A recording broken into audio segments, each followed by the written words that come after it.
Welcome to Ashwini TV news. 4వ జయంత్యోత్సవం సందర్భంగా ఈరోజు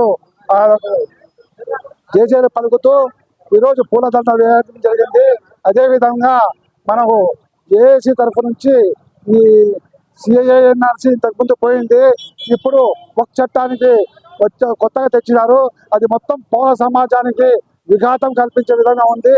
దాని గురించి ఈ చట్టం మార్చాలని చెప్పి, అదేవిధంగా సుప్రీంకోర్టు న్యాయాధీశులు కూడా న్యాయం చేయాలని చెప్పి చేస్తూ, అదేవిధంగా ఈ రాజ్యాంగ పరంగా బిఆర్ అంబేద్కర్ గారు ఈయనకు వాళ్ళకు సద్బుద్ధిని ఇవ్వాలని చెప్పి కోరుతూ మేము ఈరోజు మెమరాండం కూడా ఒకరి అంబేద్కర్ గారి పూలదండ కలిపి వేయడం జరిగింది.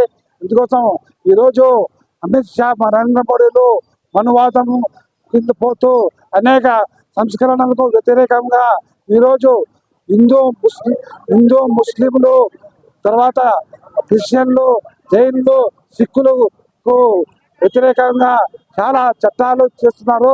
దీనికి వక్ఫ్ చట్టం అందులో భాగంగా వక్ఫ్ చట్టం కూడా చేయడం జరిగింది.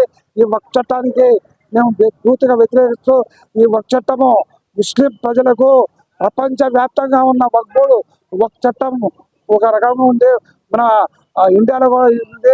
కానీ వక్ఫ్ చట్టం నిర్వీర్యం చేయడానికి కొన్ని సంస్కరణలు చేస్తూ ఈరోజు అమిత్ షా నరేంద్ర మోడీ ఆధ్వర్యంలో పార్లమెంటులో ఏకపక్షంగా చేయడం జరిగింది.